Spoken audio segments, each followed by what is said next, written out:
Just need to start the recording. We're going to allow way bigger time than usual to play around with that one. So that one's cool, right? The form tool allows you to make really abstract shapes. So if you wanted to make something like, I don't know, a vase or a water bottle or, I'm trying to think, maybe like an apple, right? Something with just like weird complex curves that you may not be able to model with lines and arcs and squares, right? The form tool is going to allow you to make those more abstract shapes that you probably will see in nature. And then the last thing we're going to be doing is a canvas, which if you want to reference something, right? So let's say you want to make, let's think, like you wanted to make a stadium, right? Something super complex with lots of details, right? Canvas is a feature that allows you to import an image off the internet. You can pull it into Fusion, and you can basically use it like a template, right? Kind of like how you can trace. Like, if you've ever done an art project and you chose to trace something, this is the exact same thing, right? So if you don't want to have to freehand something with all the super minute details, you can import a canvas, make it transparent, and then you can kind of draw over some of the features, and they kind of are there as a guideline to help make a lot more of the difficult parts a lot easier. So with that being said, is everyone good? Does anybody need a little more time before we start Fusion? The email should have already been sent out, so as per usual, please fill out the attendance form. A couple questions in there. Also, is the assignment submission. Last week turned out great. Had we not done that, probably would have taken me 2 to 3 times extra to get all those assignments.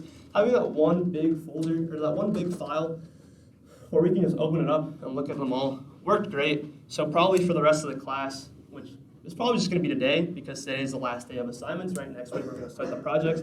We're going to be submitting all the files within that one Word document.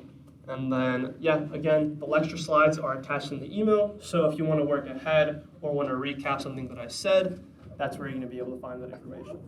Okay. So, I mentioned this in the first class. We're going to be working with assemblies. I hope you guys all saved the blocks, because we're actually going to be using them to make a bigger assembly, right? I kind of gave you a big of a forewarning that we're going to be doing this.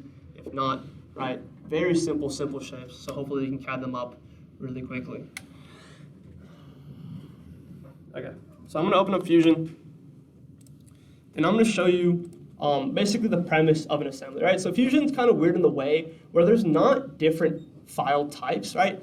This file right here that we're looking at, right, just the basic screen, is the base for just about every type of file in Fusion. If you want to make a manufacturing file, it starts from here. If you want to make a drawing file, it starts from here. If you want to make a render file, it starts from here. Animation starts from here. Assemblies start from here. Parts start from here. There is no, different menu that you kind of open up to get different parts. So to make an assembly, it's super simple because it starts in the exact same file as all the other ones. And we did this in the first week. Whenever you make an assembly, the first thing that you have to do is you have to save the file, right? You're going to be pulling other parts into a new file, and Fusion's always going to give you a warning. It's not going to allow you to do anything. So the first assignment, we're going to be starting on right here. Open up a new file, and we are going to be saving it. Is going to be the first step that we're going to be taking.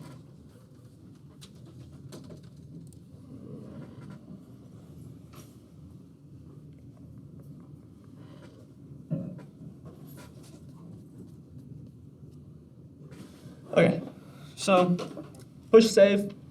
I'm going to name this week 3 building block assembly. Okay, so new file already saved. That's what we need to start off this assignment. So if you click on the data panel, right, that is the 9 boxes in the left corner, we can open up our file, right? This is our file explorer that you see in your computer. What we want to do is we want to pull in the building blocks that we made into here and kind of build up a tower, right? The previous project was a little bit more complex. That really didn't focus so much on the assembly aspect. I like this one a lot more because it really allows you to practice with making the joints. So we want to make a tower out of the basic blocks we made. You'll notice that I have some extra ones.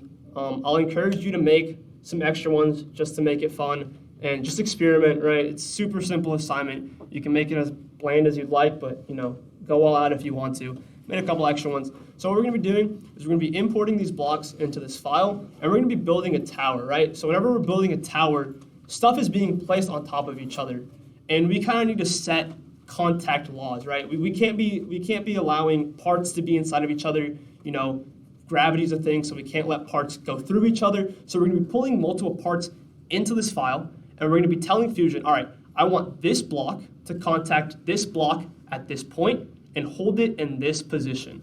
So we're basically just setting a bunch of positional laws to hold the blocks with respect to each other.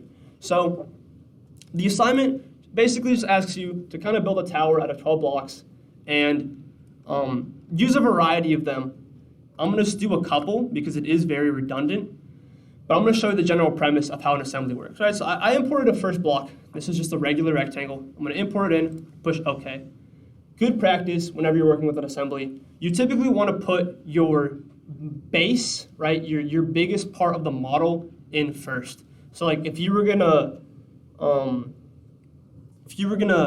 put like a keyboard in the assembly, again, I've been using that example over and over again, you wouldn't want to import a keycap first, right? It's one of the smallest parts of the keyboard. You may want to do the shell first, right? That's the biggest part. That's kind of the base of the whole unit. It's what houses all the electronics and all the other plastic parts. So if you get to your project and you don't know what to start on, if you make an assembly, you want to import the biggest part, or kind of the base, or everything that everything's built around.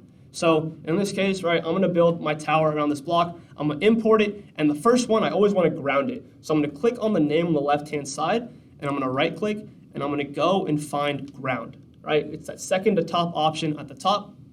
And what ground does is, right, so Fusion's automatically going to pull it into 0, 0, 0. That's what I want. And as we start to put more stuff in here, right, it'll kind of shift and move around the place. But I want this to be my basis. I want everything to be built around this. So I'm going to ground it. And ground it is going to keep it locked in at 0, 0, 0. So no matter what I do, this will stay here. So if I put a relationship between two blocks, the other block is going to move to this one. This one's not going to move to the other one, if that makes any sense. So if I put in another one, so I'm going to drag in a cube this time, and I'm going to use the arrows just to get it out of the way so I can see what's going on. Move it off to the side a little bit. So now I'm going to place a joint, right? I'm going to tie the cube to the square in a way. So over here in the Assemble tab, right, we're under Solid, right? The first tab is Create. It's what we've been using for the last 2 weeks. This is where all our extrusions, holes, Create, Sketch are. The third one, or the fourth one, is called Assemble. This icon that looks like a hinge, right, is your joint. So what joint does is, you can read the little blurb, is it's basically going to tie positions of two objects together, right? Joint is the equivalency of constraints to sketches, right? So sketches have constraints, bodies have joints. So we're going to click on joint, and we're now going to apply some sort of spatial constraint between these two blocks. So Fusion is going to gray this one out because it thinks I want to do this one, which is totally fine. And you'll notice there are 3 different types of constraints, right? They're simple. So simple allows you to pick point A, point B, make them touch. Between two faces works pretty similarly to the midpoint constraint, right? So I can pick face A, face B, and point C is going to go in between face A and face B, right? I really like what Fusion does here. I think it does it better than a lot of packages. Hovering your mouse over these icons really give you a good blurb about what's going on. The last one is a 2-edge intersection. So this one's a little bit more niche. You can look at the picture. This one works a little bit more for arcs. You may use it. However, I don't think we're going to use it at all for this assignment, and there's a good chance that you may not use it for any of the parts that you work with on your final project. So we're going to work with simple. General rule of thumb, simple is going to be about 95% of the joints that you do, right? Simple is great. You'll use the between two faces, maybe about the other 5%, and then very, very rarely you're going to use this one. So simple, right? Again, that's going to allow you to tie 2 points together. You notice that there's another tab called motion. So if you click on motion, there are ways to tie motion into the constraints, all right? Point A and point B touch, but point A and point B can revolve around each other, right? And you can kind of thumb through these and see what they are, right? So slider, point A and point B touch, but point A and point B can slide across each other. Revolute, point A and point B touch, but they can revolve around each other. They're cylindrical, where they can slide apart from each other and rotate. And then there's also pin slot, where it can kind of do a full revolute around that point. Rigid is going to be the one that we're mainly using. If you're going to get into some really complicated assemblies where you want to model movement, this is how you do it. Most likely, you're not going to be using this for your project. I just want to show you that it's there, right? But like, for example, if you wanted to model a bolt going into a hole, you could do the cylindrical joint, because that will allow the bolt to kind of rotate as it goes through the head, right? If you just want rigid movement, right? In this case, we're building a tower. We don't want the tower to move. We're going to use rigid and we're going to use simple, right? The motion is kind of like a subgenre of the joint that we chose back here in position, right? We're making a tower. We don't want anything to move, so we're going to be using these two in combination. However, if you do want your parts to move with relation to each other, that's where these 6 come in. All right, so we have motion, we have rigid selected, and we have position, and we have simple selected. So now, whenever I put my cursor on the cube, you'll notice that it kind of begins to create some selection points for me, right? It's going to give me midpoints all around the face of the square where I can snap on my cursor. So what I'm going to do, right, just a little bit of creativity, I'm going to snap this point on to this point. You'll notice it now becomes conjoined to it. You can push OK, and if I try to move it, right, they're all locked in, right? Green is locked in at 0, 0, 0, and red is locked to green, so therefore red is locked in, right? We can't move it around. So we now have 2 blocks added in here, and I'm just going to begin to slowly add a couple more. I'm going to add in a cylinder. So same thing, it's always going to import it at the origin. You can keep it at the origin, but the problem is that whenever you go to select stuff, right, you can't because it's colliding with other bodies. So it's always a good practice to just move it out into the distance, right? It's unobscured by anything else in the file right now, and it gives it easy access to place it around. So I'm going to push joint. For this case, I think I want to place it on top of this green rectangle. So I'm going to go, and I'm just going to select where I want on the cylinder to be placed to where I want on the rectangle. So I want this point on the cylinder to be placed on this point of the rectangle. And I can push OK. And then we're just going to kind of keep on rinsing and repeating. We're going to keep on adding more and more blocks until we kind of get a tower. I'm going to do one more because I think it's getting a little repetitive and you can kind of understand the point. So I'm going to drag this one out. I'm going to push OK. Oops. Okay, so I accidentally pushed cancel and the piece is stuck in another one. So what I can do is I can right click and I should be able to select move, right? So if you lose a piece or you want to move it, right? So long as there's no joints to it, right? Right now it's fully moving in space. You can use move and I can bring it back out again. You also have these right here, which allow you to rotate it. So I'm going to rotate it to make it stand up. And then I'm going to apply another joint. So I'm going to apply a joint to the bottom of this, right? I want this to stand up on this red cube. And you'll notice at the bottom, this is another thing that always comes in really useful. It's called alignment, right? This is going to be your offsets. So let's say I actually want it to stand off a little bit to the side. So you have offsets to kind of move those joints around in the X, the Y, the Z.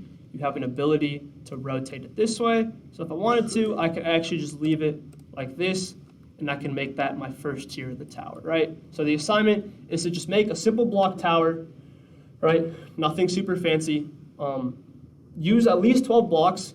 The first week in class, if you save them, we have about 3 to 4 already made. If you want to make more, go ahead. But the assembly feature is awesome. About half the people used it for their final project.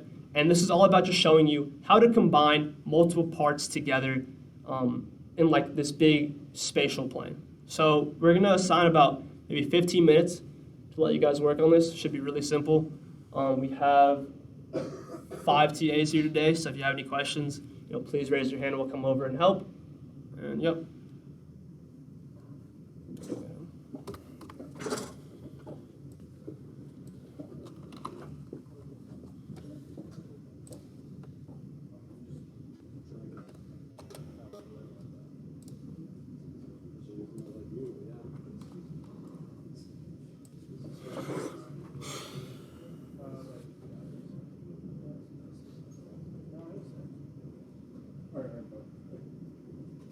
save this file.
Okay.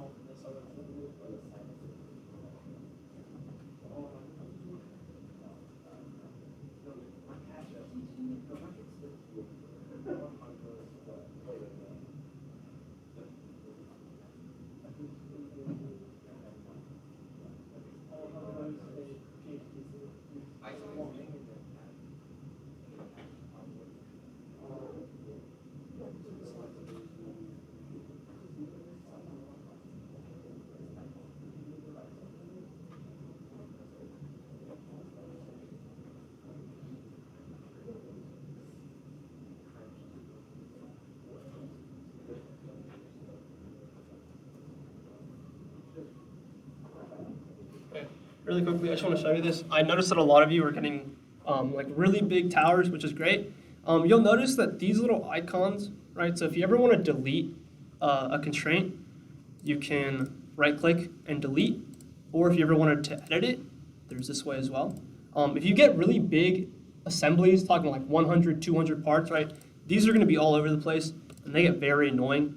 Right over here on your drop-down menu, where it says joints, click on the I button, you can make them disappear, and it just makes your whole Fusion file look a lot cleaner. So if that's bothering you and you want to fix it, that's how you can do that.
Also, make sure you're not making sketches.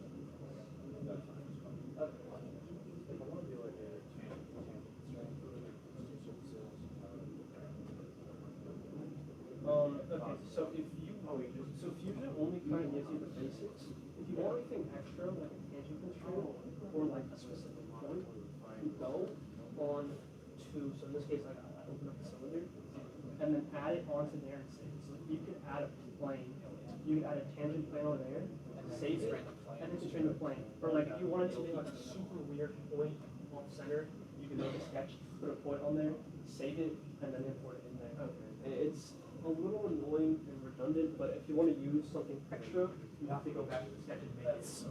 Yeah, I don't like it. And then it's stuck there, so like you make the sketch, you use the sketch to make the joint, and then you go back into the original file and turn it off, so that like you don't have to stare at it. That's the best way that I've been able to find doing it. In my opinion, Fusion's not really the best at assemblies. I think SolidWorks does it best. SolidWorks does it way better. I do not like using it.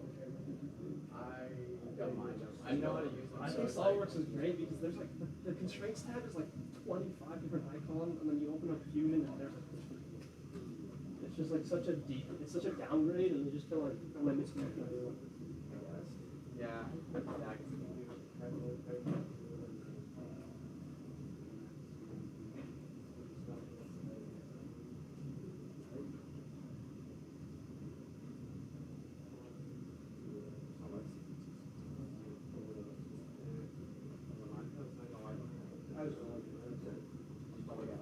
I second that. It's just like,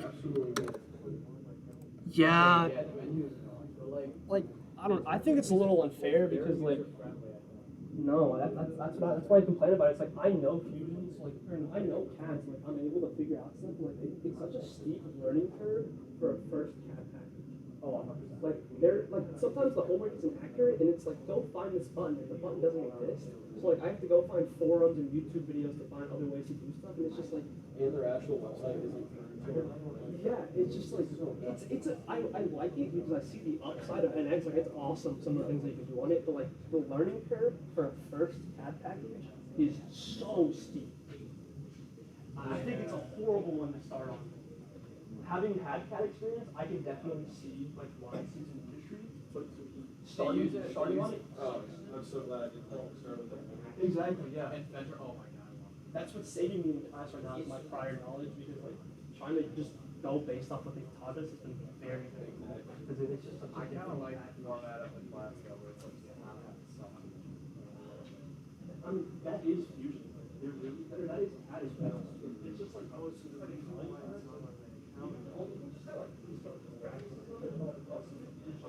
It's just fiddling around with the. yeah, no, like this entire class today is like, I'm gonna talk for 5 minutes and you're gonna fiddle for 20. Like, this stuff really can't be taught. It needs to kind of be trained.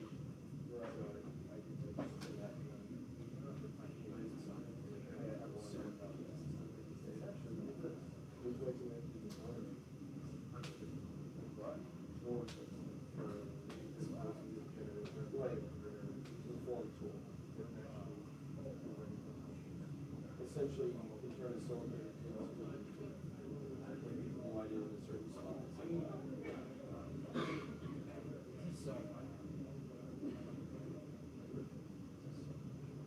Oh yeah, that's valid.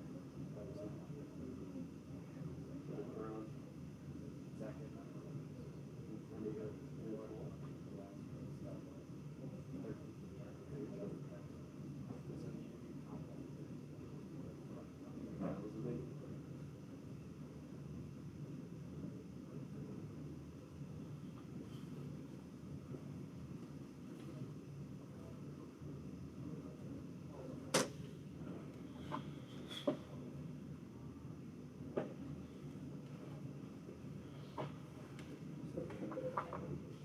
I said 15 and then I added more because there's lots of people working. Like, I'm probably going to talk for another 15 more minutes and the rest is just going to be kind of working because like there's not much to teach. So much more like self-training today. We're doing form, which you have to teach yourself that like there's no way to really explain it. And then the other one's really easy. Dude, there were some people who submitted some awesome assignments for the final project last year using form. Some cool stuff, like a rocket ship they made with form.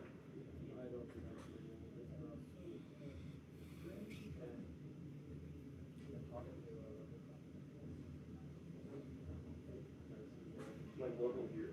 No, local.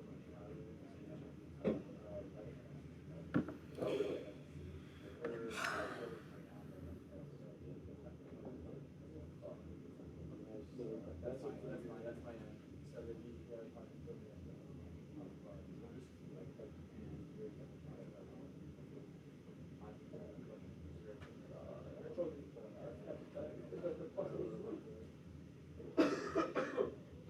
Not that gig. small company. I mean, like, yeah, what it's small, sure. It's definitely around. Oh, it's gonna do it. Yeah, I don't call it small anymore.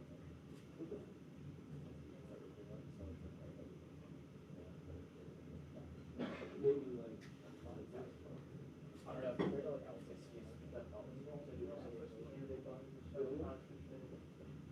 And they moved together, that means they're rigid. But if you change it to another one and you push anime, they hear the sound of wall and sliding. What? There you go.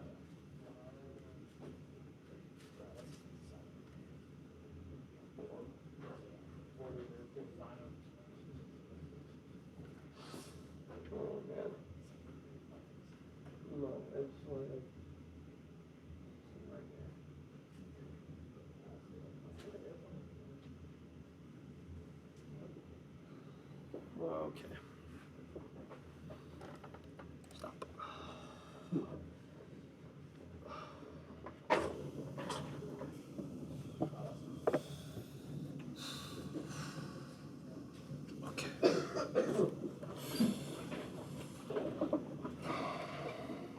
sure I can do this.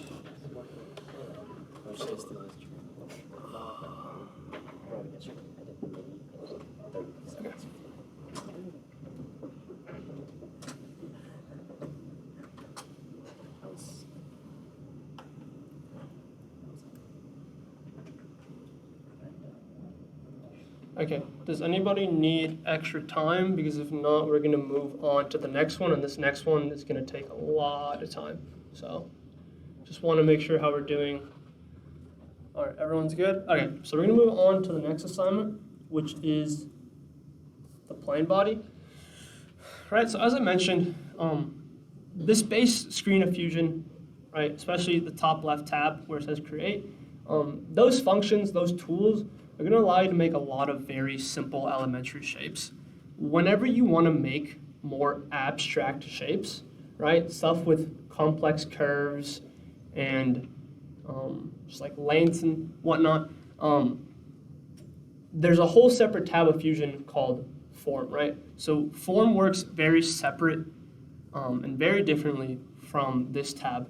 And how it works is you basically import like a block into the screen, right? The way that I like to explain it is it works almost like Play-Doh, right? So if you're gonna make a plane, right, you're gonna throw a box into the screen and you're gonna begin to kind of mold it into that shape, right? So you're gonna throw in basically just like a chunk of Play-Doh. You're gonna make a very basic shape. So you're just gonna throw in a cylinder into the screen, and then you're gonna use kind of like geometrical tools like translate, rotate, skew, scale, and you're gonna begin to kind of pull apart and pick apart your base shape and kind of begin to transform it into something that resembles a lot more than what you want. This is what I explained earlier in the class, where this really isn't something that can be taught, right? It's just kind of one of those things where you have to train yourself, just play around with it a little bit. So I'm gonna show you basically all the basic features that you need to do this assignment. And then we're just gonna throw maybe 30, 25 minutes on the clock because it really just has take a lot of time to do. It's something that's really easier done than said because it's very abstract, right? Like if I gave you a box of, or a little chunk of Play-Doh and I told you to explain to me the steps and how you'd make a plane, it's kind of difficult to explain what motions you do with your hands to do so. And that's exactly what this form tool is, right? Is you're basically just kind of pulling apart, squeezing, scaling, and once I kind of start to do it, you'll understand what I'm talking about, and you'll understand why I'm saying it's so abstract and kind of complicated to explain, but once you see it, you'll get it. So up here, right, you can move over from solid over to surface. You'll notice your whole screen changes from all the icons go from blue to orange. This purple square says create form. When you click on it, you notice your whole screen is going to change. So you are now taken into a submenu specifically just for form. Right? Up here, you'll notice that all you can really create is like pre-made 3D shapes. So this is what I was talking about with kind of throwing a chunk of Play-Doh onto the screen, right? You're going to throw a base shape onto the screen, and then you're just going to begin to pick apart at it and kind of morph it into what you want. So we're going to make a plane. I'm going to open up the slides to show you kind of what's going through my head right now. So we're going to be making a plane, right? And we're going to be starting off with the body. So what we're going to do is we're going to throw a cylinder onto the screen, and we're going to begin to just kind of pick apart at the cylinder and try to transform it into a cabin shape, right? So we're gonna make the nose a lot thinner. We're gonna kind of stretch it out smaller. We'll give a bit of a hump on the front to where the window is, and a bit of a node on the bottom to make it aerodynamic. We'll stretch out the end, and then we'll close off the ends, right? So you can kind of see the transformation from this, right? Very basic cylinder to this cabin. All you're doing is you're just doing a little bit of just kind of geometry. You're playing with it, you're molding it on what you want it to be. So we're gonna open up Fusion, back again, and we're gonna import our base shape. So we're gonna import a cylinder, and I'm gonna import it on my front face. So I'm gonna start here, select my origin, I'm gonna pull out. Okay, so I have pre-made dimensions that just kind of make it easier. I'd recommend using them because this form, right, whenever we taught this last semester, most of the errors that we had students have were in this one particular assignment. It is very prone to getting errors because you're dealing with very complex mesh bodies, right? This shape that you see is actually made of like an infinite amount of points.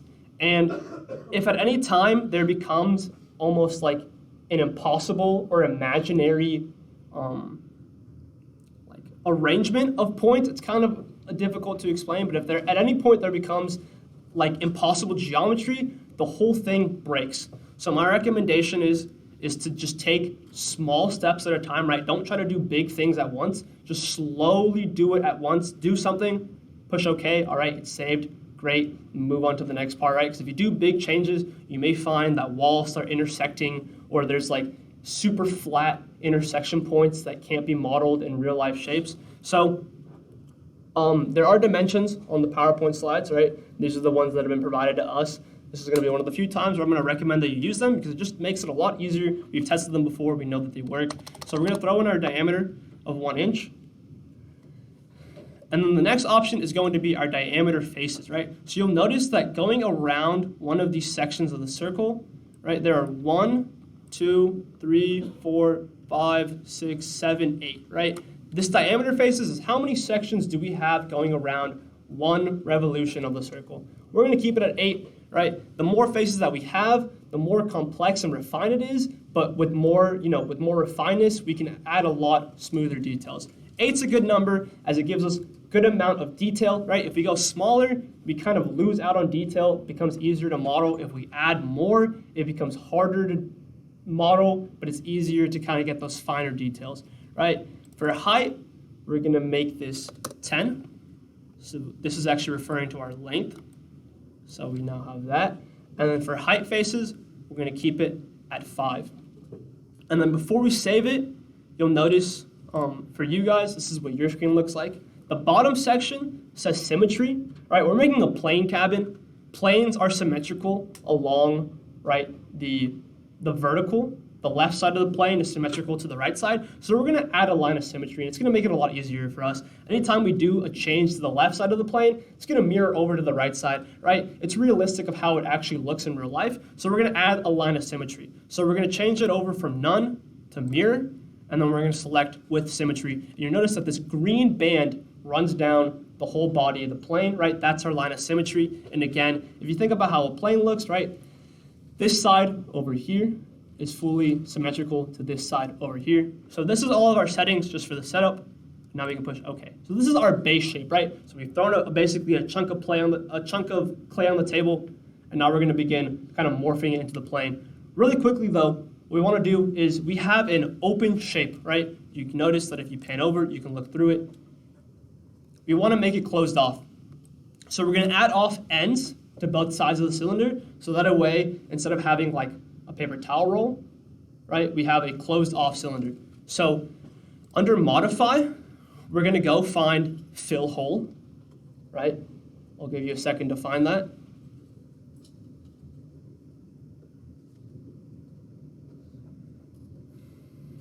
The reason we're doing this, right, so whenever we're going to kind of begin to model this into the plane cabin, whenever we're done, we're going to push finish form, and Fusion's going to compile it, right? It's going to ask itself, is this a legitimate shape? Can we process this? And if the answer is no, all that work is useless because you're going to have to go back and find where did I make a mistake? Why is this an impossible form? Like, are there two sheets that are intersecting at a super fine point? Is there any impossible geometry anywhere? So what we want to do first is we're going to try to define our bounds, and then we're slowly going to start to work inwards. So we're going to use fill hole. I'm going to change fill hole mode to fill star, right? So by default, it's reduce star. We're going to move it over to fill star. And we're going to select our two edges of our cylinder. Now this may happen to you, it's happening to me. I selected one, it's not letting me do both, so that's fine. I'm gonna do one, push OK, and then I'm just gonna do it again. There you go. So now this is all we have. We have this almost baton looking shape on our screen. And now we can begin to modify it and hopefully begin to give it the form of that plane. So there's a whole button for it. It's called edit form right under here under modify. Push OK. And on the left-hand side, you're given this big menu of functions, right? So if you're going to be, again, I'm going to keep using the same analogy. If you're going to be making this out of Play-Doh, everything on the left-hand side or on the right-hand side is basically the actions that you'd be doing with your hands, right? Squeezing, scaling, rotating, translating, right? That's what all of these do. They're basically just actions that manipulate the shape that we have given on the screen. So what I'm going to do is I'm going to do a little bit of the shape to just kind of show you how this works, and then we'll leave you to the rest of it. So what I want to do is I want to give kind of a nub to the beginning of the plane. So I'm going to move over to translate, right? I want to get this vertex to kind of go up and give it kind of that hump shape. So I'm going to select here, and I'm going to pull up a little bit. And you'll notice that this vector moved up, and everything in combination to it also moved alongside with it. So I'm going to stretch it up a little more, keep it like that. And then we're going to keep on slowly kind of modifying the shape that we want. I'm going to move over to multi, and I'm going to change over to scale, and I'm going to see if I can shrink off the ends of the plane. So I'm going to select this. I'm going to pan over a little bit, and I'm going to see if I can move the slider a little bit and just give it a sharper tip nose, like that. And then I'm going to do the same to the end. I'm going to use the slider and just kind of give it a sharper end, like that. Again, you can kind of see what I was getting at the beginning, right? It's very difficult to explain, but if you kind of got what I did with those first 3 steps, you can kind of get where I'm going with this. You have your 4 tools up here, right? This is multi-dimensional stretching. This is one-dimensional stretching, right? So you stretch along a plane, you have rotation, you have scaling, and I'll maybe do a couple more, but I think I've kind of made my point about what's trying to be done right? So you're going to import kind of a block for the shape. So right here, we imported a block for the cabin. We're going to kind of morph it into that cabin shape, and then we're going to go back over to create. We're going to import another block. We're going to make our wings, and then you're going to import another one. You'll make a back set of wings, and then we'll try to import some more, and then see if we can make an engine. So I'm going to stretch it out a little more.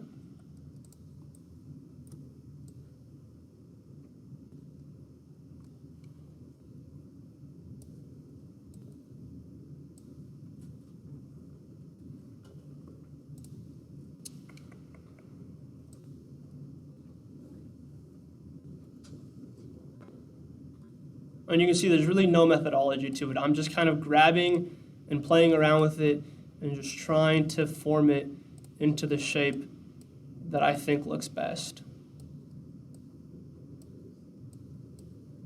Rotate it if I want.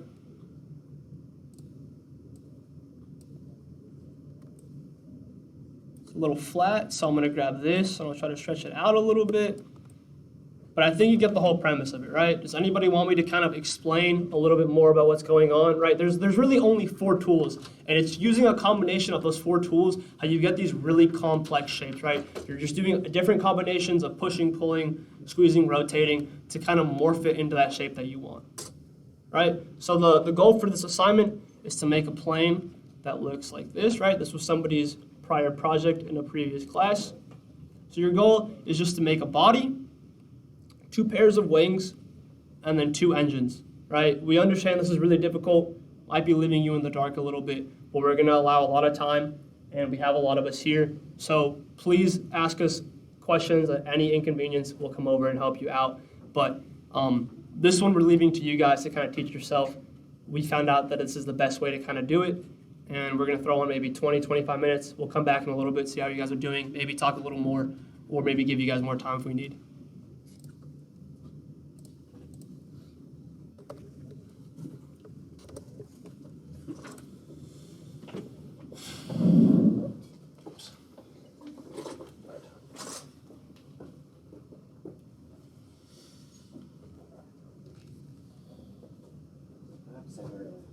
You got it.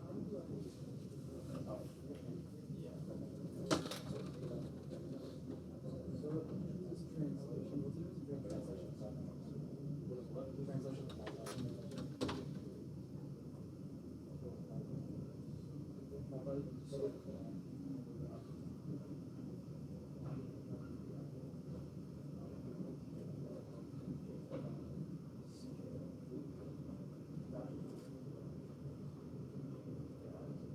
make sure you have to close it off first.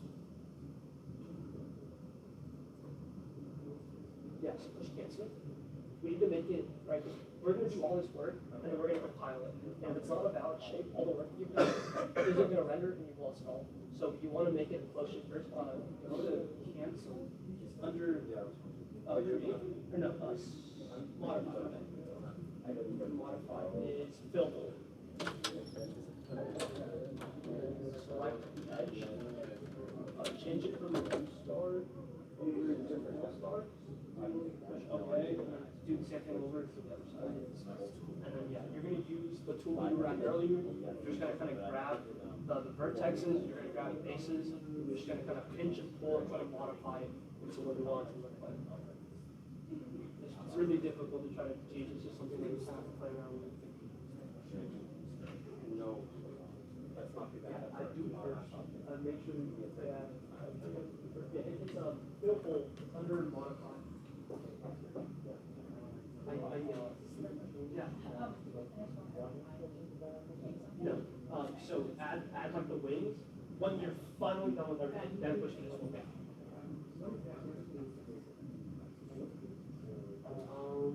Okay. Yes. Let me see. Double click on the shape of the bottom. Let's see. Okay.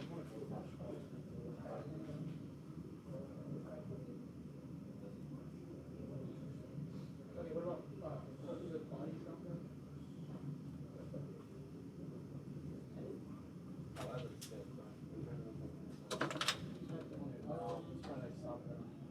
Okay, so like once you finish one, are you able to go back into it to like create or I don't know. I don't think once you create it, it's just. I'll say like I need to leave. Yeah, I'll see if I can go back into the file. Okay, I have to like finish one and go back into it. Oh, yeah. Okay. You should be able to. So finish one, that's fine. You don't have that body. Make sure to go back in. Oh, okay.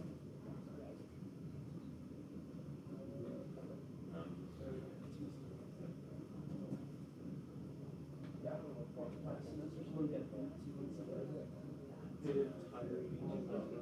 Yeah, it was really cool. I was like, I would, but that is so awesome. I don't even know how they did it. Like, they got the super like jagged edges too. Yeah, not the little jagged. It was awesome. I was impressed. I think somebody else did like a Star Wars fighter or something. Just, there are some cool ones.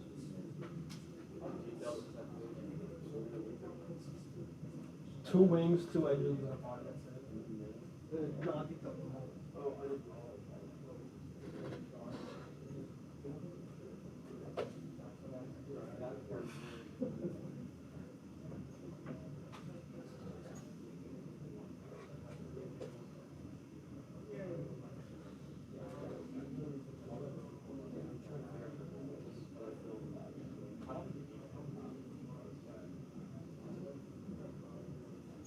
Oh. Yeah. I don't know how to do this.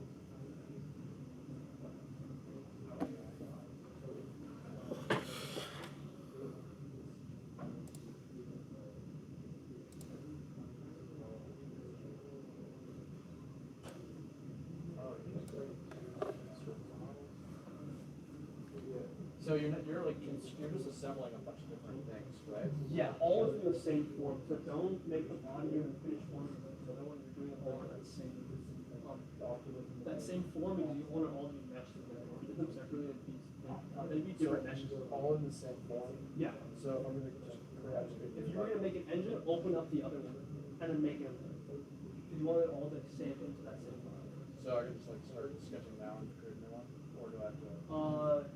Sorry, we could say like for the engine at least, right? Like do I have to finish one and then go to the sketch, or you know, just draw off here and create something? The way that we were doing it is all one file. I don't see why you wouldn't link it to. That's just something I want to see. I'll try to do that. I don't see why you couldn't. But this is a really kind of complicated. You can try it, but I I for sure know that doing it all within the same form does work. I'm not too sure if it works separate. And the last time we did it, everyone did it in one. You know where the fill boundary is? When there is so many, you don't have to like, so now That's what we did with post. yeah. So first what we do,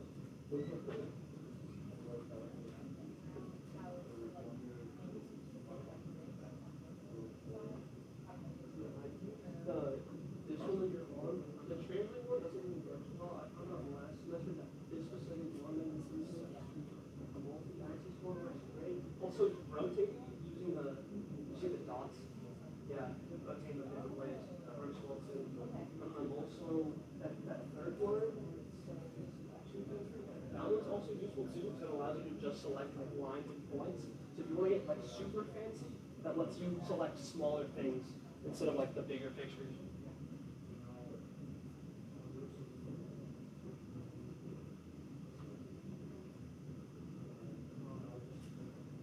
Reverse direction.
I just made the wings generally part of the actual wings. I don't have to worry about that.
I just want to clarify a little bit. So what we did, right, was we made that one cylinder. That one cylinder you're going to use to make the body, right? So we're making kind of 4 separate things.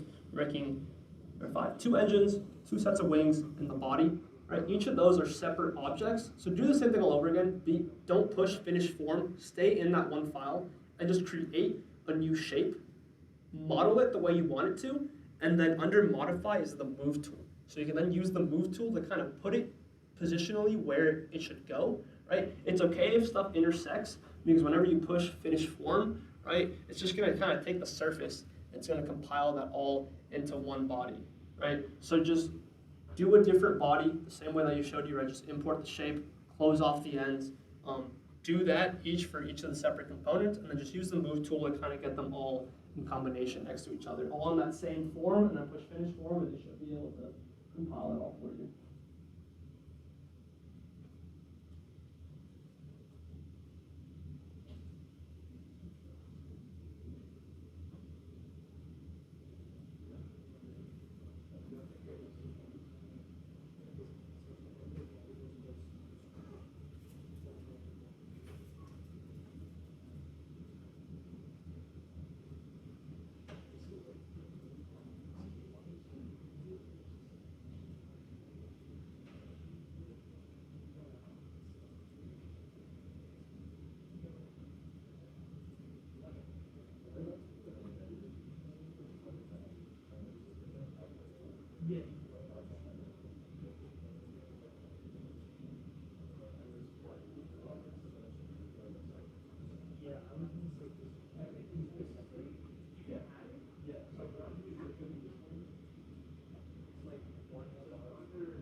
I'm actually here for it.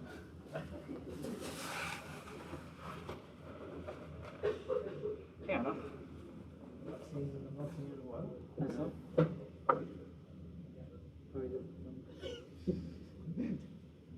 You look great.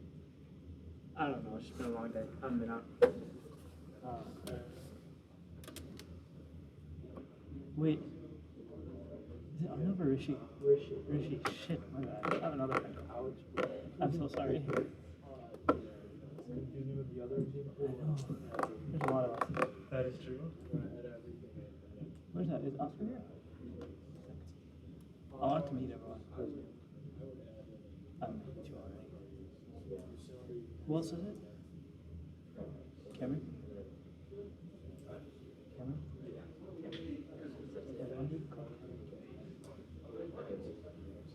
Who else? Wait.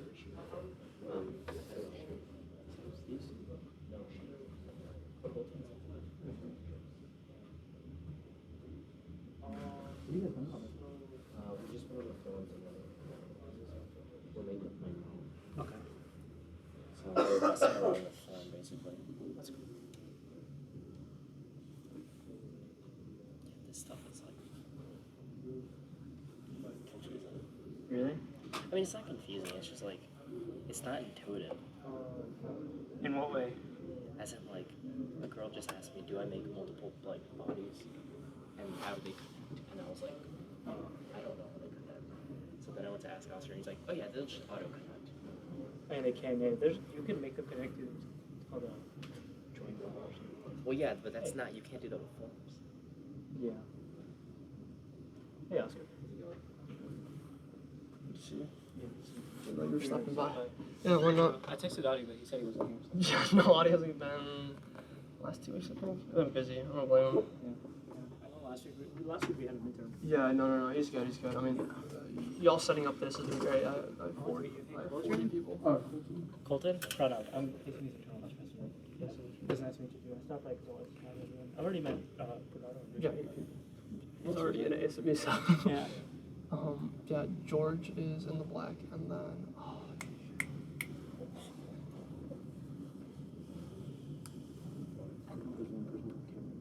no, Cameron's not here. I had one guess. I stopped by Target. Mashed potatoes. I literally have potatoes in my bag.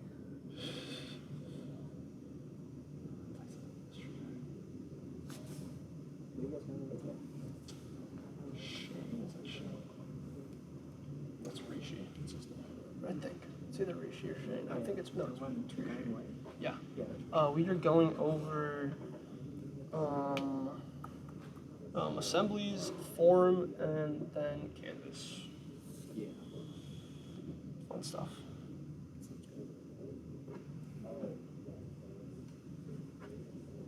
Do you want to be in the takeover? I think, is it Ronith who does it? Well, I'm doing it today. Oh, you're doing it today? Yeah. Yeah.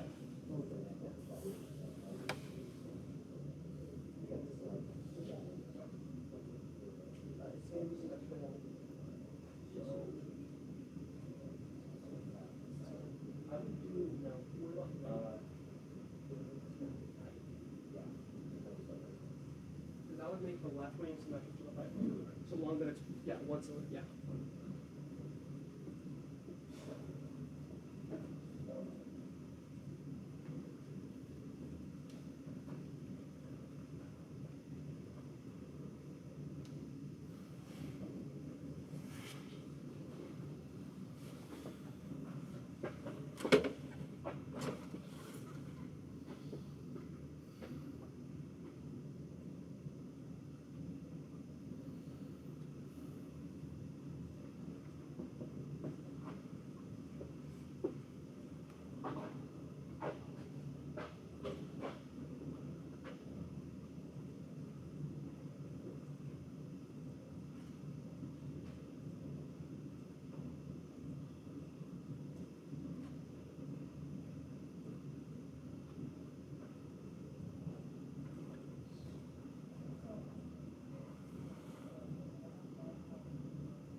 Elections?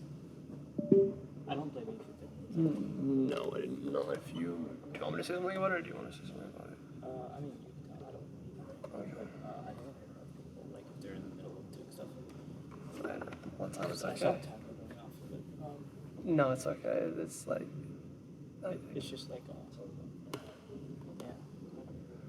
What's it for? For people that do their they have to make them like players and stuff like that. So Audie said he ran it. Did you get that question? Audie said he did this last semester and it worked really well.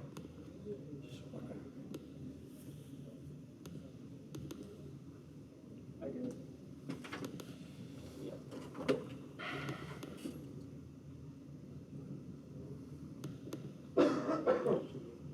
I did part C.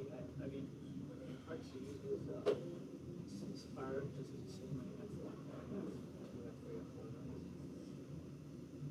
okay. Yeah, then so far it's right. But I added yeah.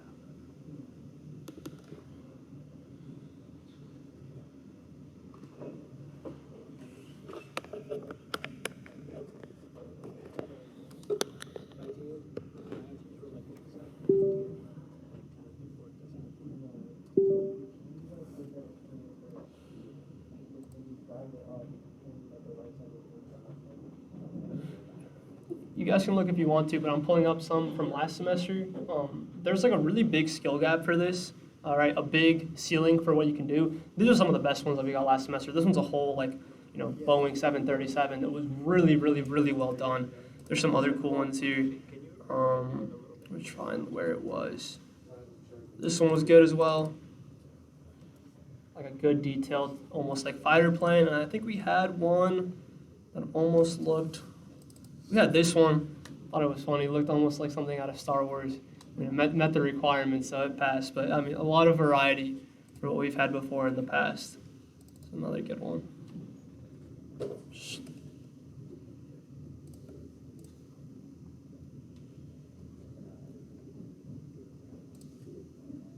So when you get a finished form, you have like two, like the rectangle for the wings and the vehicle like the silver for the base of the line, and you click finish form. It's gonna error with because they're intersecting. So how do you? You're getting an error? Well, yeah. So if I go to Oh no. Okay, let me see. well, not error, but like it's giving this edge cross for the actual. Okay, did you see the red part? That's the error. Oh. So what's happening is you probably have a super, super sharp bend, or slope is 0, and that's what I was talking about. Yeah, it does not like that. Yeah, it's gonna pop up red. What's wrong?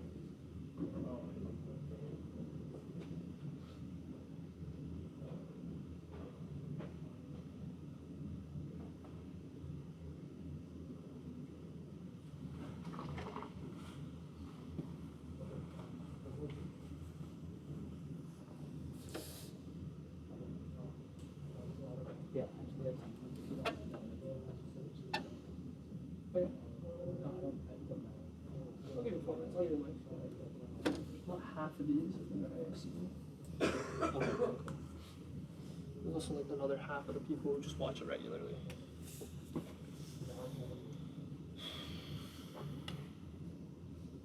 trying to get as many freshmen as possible. Yeah. I think half of the new staff that y'all got me is freshmen, which is great. I mean, because if I do choose to take a different position next semester, there's some good people. What are you thinking about? Have you had your secession meeting? No, I think it's Friday. Okay. Scheduled it really late in the week. Yeah, I don't know how I would check yet. Okay. I don't know what I want to do. I don't know, because like ideally this position is where I feel like my value is most used, but it's just Do you like feel what if I that want way to do because something that's else? where you're most comfortable, or because you genuinely feel like that's that? Do you feel like you could be better at something else with time? I mean, like I think I could take a leadership position like what you and Jack do, but like I just feel like that's just very generic leadership skills that a lot of people can pick up. Like this stuff is very technical, and I'm very lucky to have the background that I have, having learned for several years from very highly experienced people. I just feel like this allows me to kind of put most of my like talent to use. I agree. I think you should stick with. Because like I'm interested in moving higher up, but then it just kind of makes me sad because it's just like, now what do I do with my background? It never really gets used. So I think you should definitely, if you're that interested in technical stuff, don't like give it up. But I think you should also, I mean, I like what Jordan does. However, Jordan's time commitment is insane. That man is all over the place, and I don't know how he does it. But he chooses it. He doesn't have to do it. Yeah. So like, it's very interesting. But also like in a position like mine and Jack's, a lot of the skills are very hard to pick up if you're not good at learning it. So like soft skills. I'll give you an example that I don't know if I should give you or not. I don't really care. But last semester, do you guys remember honey? Honey? Yeah. Yeah, Yeah. I think so. So we had to have a very difficult conversation with him because he wanted to pretty much give up on chain grounds, and he told us this the day. Well, actually, he told us this about 10 minutes before Sage was about to go to call-outs and give a presentation about it. And a big part of it was restarting chain reacts, which was a very successful thing in the past. Yeah. And having a conversation with him like that is like something that not a lot of people can do, and I think some people can pick up, right? And I think if you look around you, a lot of the engineers that are at the school would not have the skills to be able to do that, but more importantly, would be able to learn it.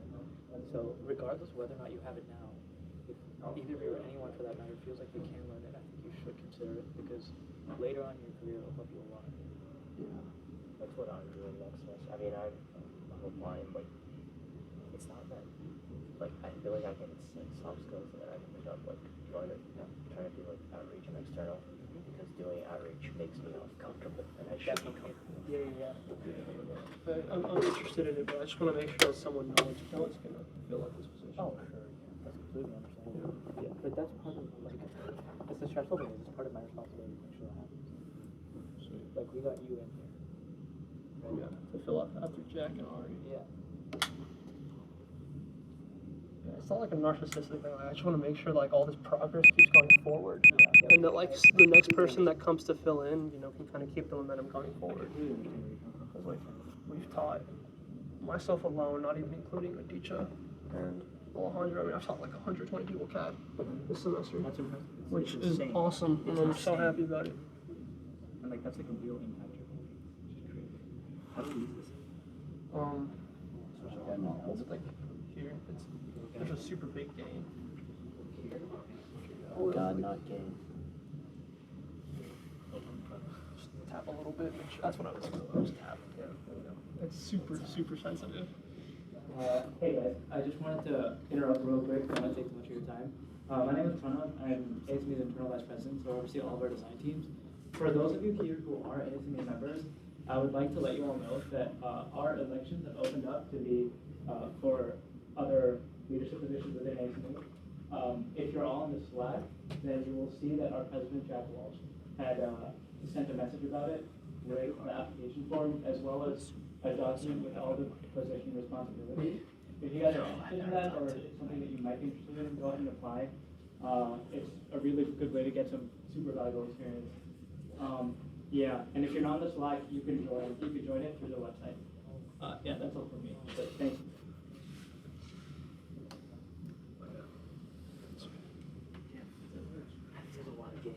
Yeah. They clip like all the way down here. I wasn't even talking very loud. If I look down, I just bring it straight into it. It's like I have to be really careful. But yeah, no, I love what Jordan does. I think Jordan's position is like honestly what I'd like to do, but like it's such a high. I know, like I focus too much on school that I know I wouldn't put that much effort into it because like I'd cut too much time out to try to focus on school.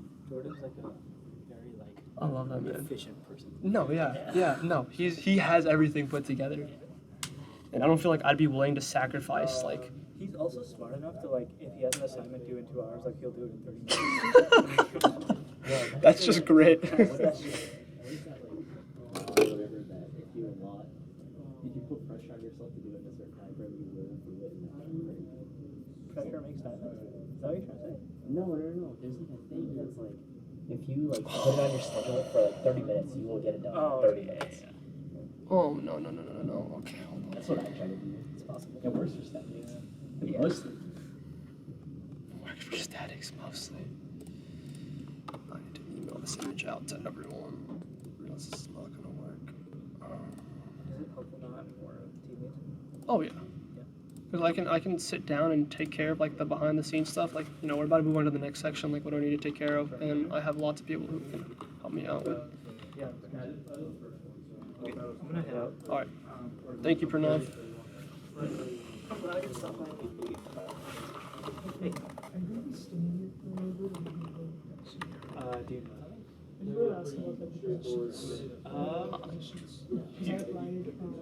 You could reach out to him on Slack, but I could also try my best to answer them if you need. Yeah, I mean, I don't know if you're busy now. I have a second.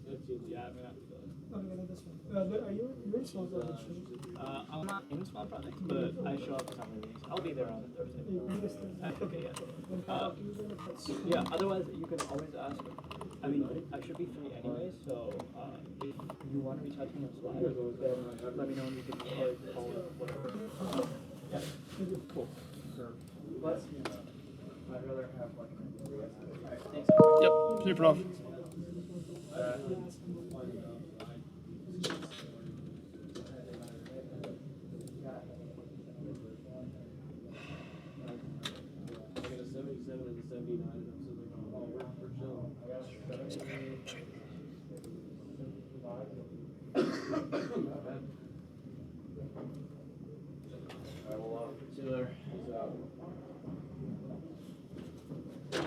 Okay. Is everyone at like a decent stopping point? I understand that most of you have probably not finished. But hopefully you can just kind of say what you have and come back to it later. So I want to get to the last assignment really quickly. Shouldn't take me more than 10-15 minutes. And then for the last 30-45 minutes of class, you have, the time is yours to work on the last 2 assignments as you please. You'll notice that I just sent out an image to all of you. I meant to do it earlier. But this image is what we're going to be using for the 3rd assignment. So what we're doing is we are going to be importing an image of the engineering fountain into Fusion. And we're going to be cheating a little bit by tracing it out. And we're going to be using that to make the engineering fountain, right? So we're basically using this image as an aid. So this is a really cool tool. We had a couple people use it last semester for the project, or last month for the project. Worked out really great. Wanted to make sure that we showed you guys how to do it. So first things first is I need to get the image. So here's the email I sent out to you really quickly. I'm just going to save it to my downloads. I'm going to call it Engineering Fountain. All right, so first step, if you didn't get the email, please raise your hand now and let me know. I really hope I didn't miss anyone, but I did get the mailing list sent through, so everybody should have the image that I sent out. Save it to your computer somewhere you can find it, because we're going to be importing it into Fusion, and we're going to be using that as a basis for this assignment. So I'm going to give about a minute so you guys can get to the screen right. Just open up your email, save the image to your desktop, and just get to a blank slide on Fusion. I'll give you guys about a minute to do so.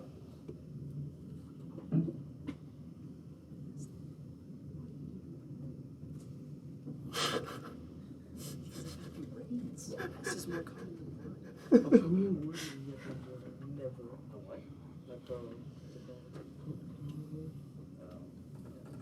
ending in S? Never. That's like uncharted territory.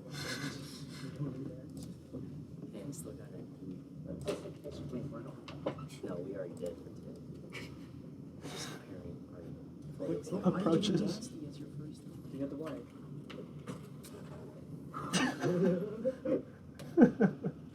It's a dumb thing, but it works. I played a 2, so I got like basically multiple. Except no, well, I guess one is easy.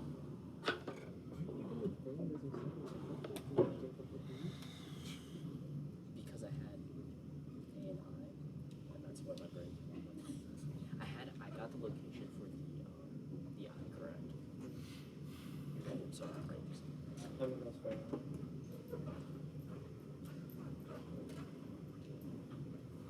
Yes.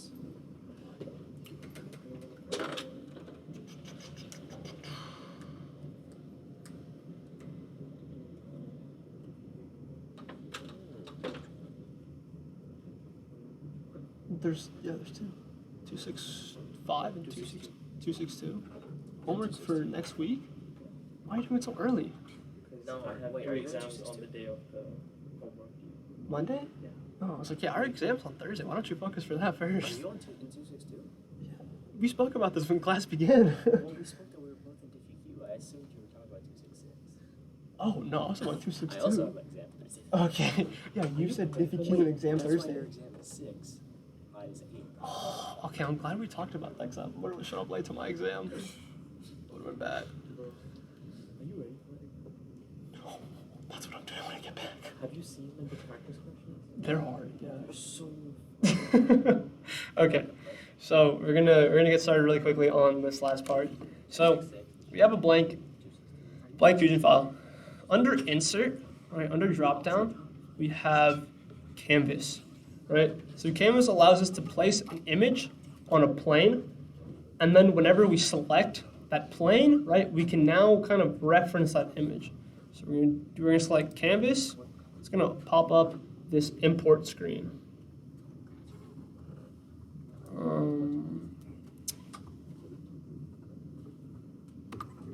Try it again. Okay, there we go. So it's gonna say insert, and down here we're gonna say insert from my computer. So all we're gonna do is we're gonna grab the image, we're gonna drag it into Fusion. All right, so right here. All right, so we now have our image selected, and we're gonna select where we wanna place our image. Right, so I wanna keep the opacity at 50, right? We wanna keep it generally translucent so that way we can kind of look through it. And we're gonna scale it by a factor of 10. Oops.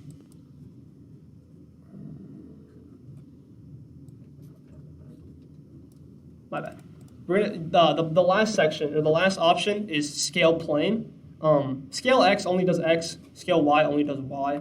So I'm gonna do it again. That was a mistake on my part. You wanna select the last option and scale it all together. So this should be by 10. There you go, sweet. So that's what we want. And then, okay. So we're gonna pan over to our front.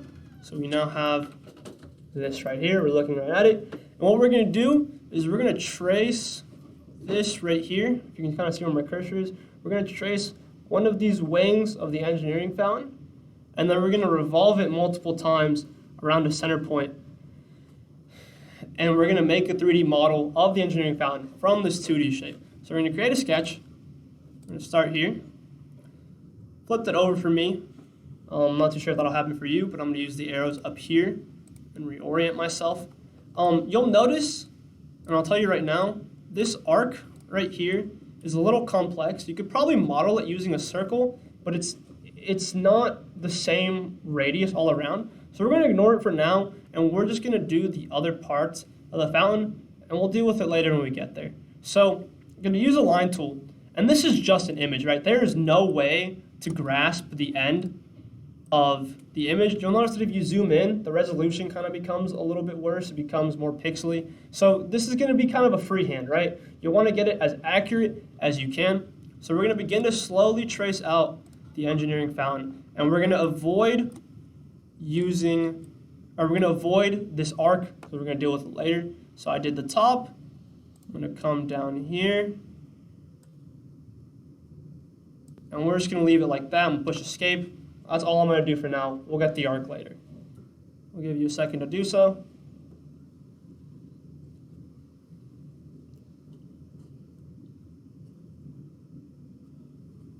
Okay, we're going to do the same thing with this one of the smaller legs. So we're going to trace off the ends of this.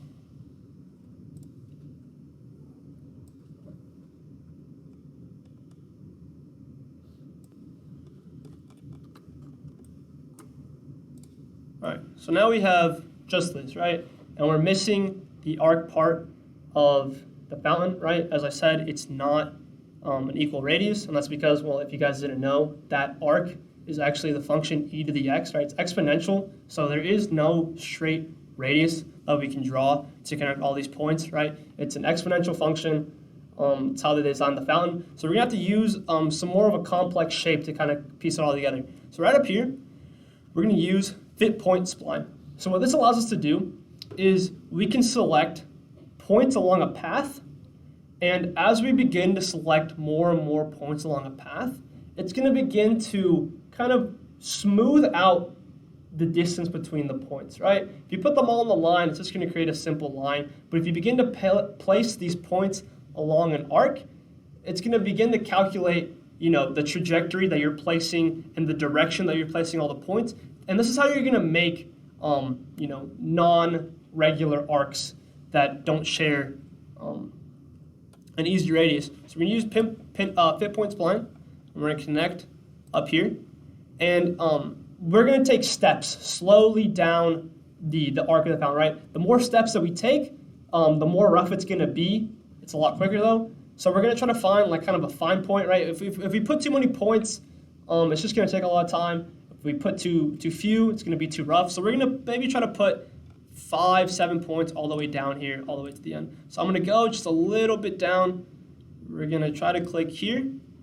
And do not click, when you're done, finally, right, we're going to keep on clicking down the path. When you're done, you're going to push this right here, but don't push it until you're ready to finish off the spline. So we're just going to slowly just keep on following the path, and you'll notice that the whole shape begins to kind of follow along with the more paths that you make. So we're just going to keep on going down.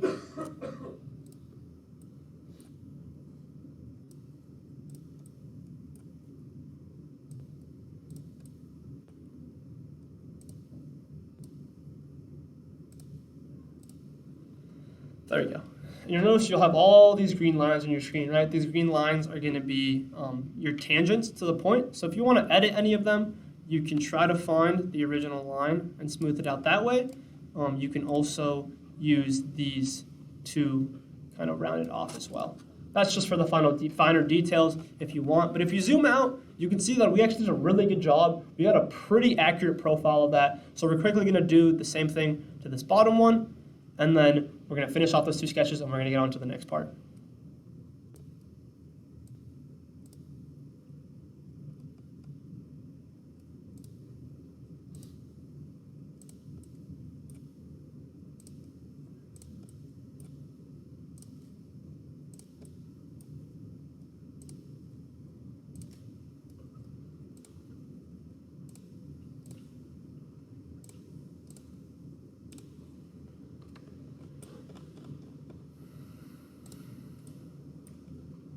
Okay, I'll give you another minute to do so, but again, we know we're done when we have two solid and filled in shapes. You can kind of highlight your cursor and they become dark gray.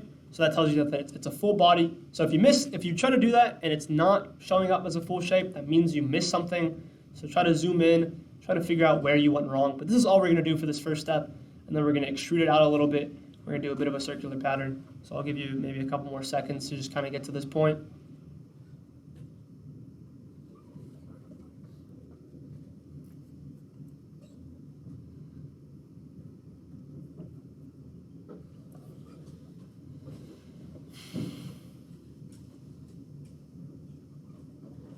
Okay, so we are going to finish sketch, and we're going to go over to extrude. So I'm going to select these two parts, and what I want to do is I want to revolve this right around the center. We'll do that in a sec, right? We've already taught you how to use like the circular pattern tool. I made a mistake. We're going to use the circular pattern tool. We're going to mirror it around here, but I don't want it to be offset because you'll notice that whenever we extrude, right, it extrudes from our plane. Right, so whenever we circular revolve them, all of them are going to be off from the center. So what we're going to do is instead of doing a one side, right, over here by direction, we're going to change it over to symmetric. So now whenever we revolve it, the base is always going to be symmetric about kind of the axes that cross through. So we're going to make it a little bit smaller. Like that. There are some dimensions on the slides. You can choose to follow them if you'd like. It's not necessary though. So just make it look like this. You can choose to avoid the symmetric extrude. However, it does make it look a little bit more rough, right? We want to make it symmetric because that is how it looks like in real life. So you can ignore it, but just for the access and just how it looks, we're going to be doing it this way. So I'm going to push OK.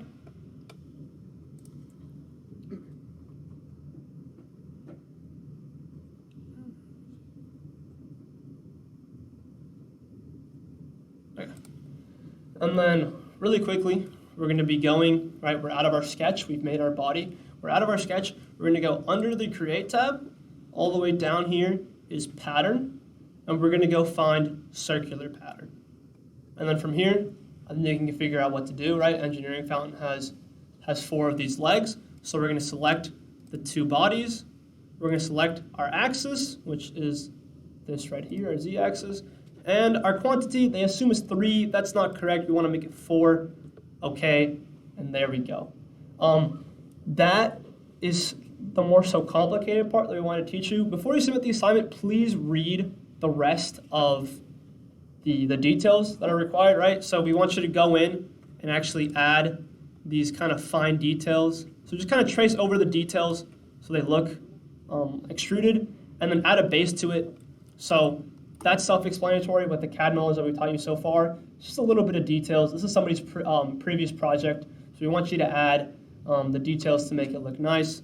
But as for the stuff that we haven't taught you so far, that's up to this point. So I am done talking. We have another 25 minutes left. So if you guys want, we can go around and help you with this assignment and the last one, right? All the notes left over are in the PowerPoint slide. Really quickly, I just want to make a note. In the slides that I sent out are 2 pages about the final project in case anybody wants to start early.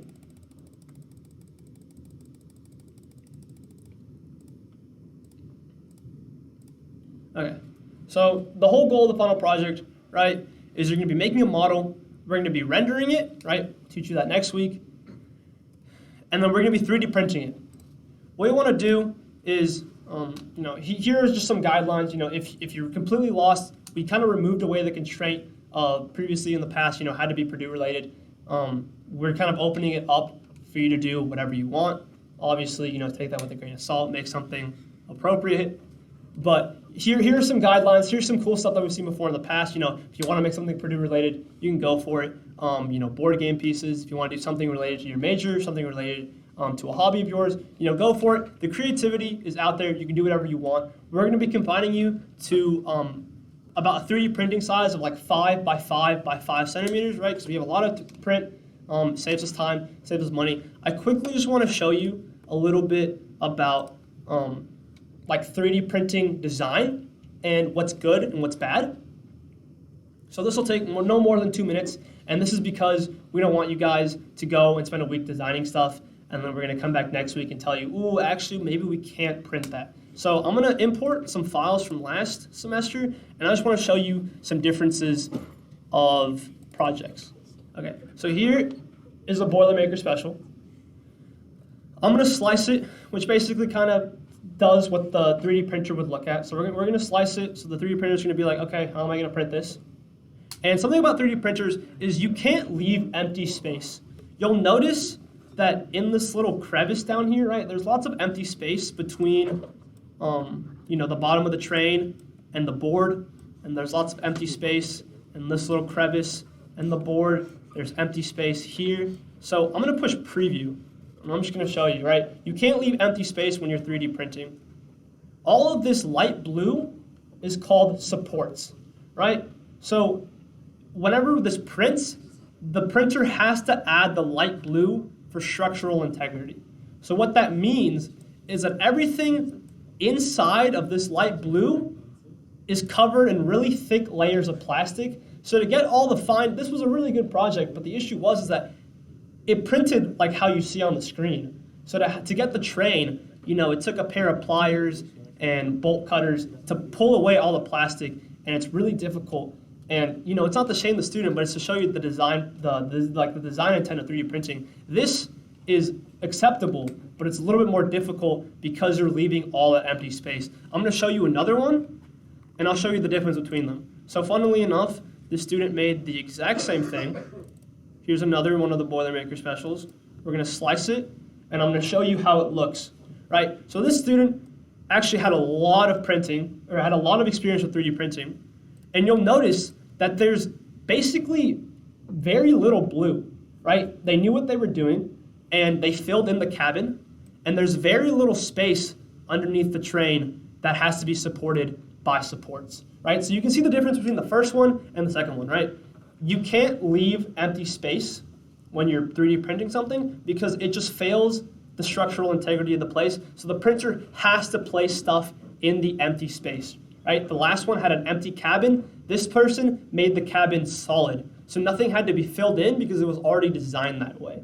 So just wanted to a quick note, design whatever you guys want, but just the super fine details and big open space in between layers are typically going to be like big no-nos, as they're very difficult and very hard to print. So just wanted to quickly show you this kind of quick lesson, right? Try to make very small gaps, if any at all. And I think another problem that we had was this part right here of the nozzle was very, very thin, so it snapped off. So whenever you're designing your stuff, just be mindful of the gaps that you leave, and also be mindful of how big your parts are, right? You can model it in Fusion. You can set a constraint to make it a 5 by 5 by 5 centimeter part, or you can model it to be as big as you want. You can pull it into here and scale it manually, but if you want to have the most accurate representation of the part, model it with those dimensions already in mind, right? There were some people, there was one dude who made a rocket ship, and it might have actually been life size. We imported it in here, and it took up the entire screen, and we had to downscale it by like 10,000 times. It worked out great, but if you would have modeled it with the actual dimensions, you get a lot more information about it. So that's all I really wanted to say. We'll talk more about this next week, but I just wanted to kind of give you a little bit of a heads up about how 3D printing works, and maybe a good practice to avoid.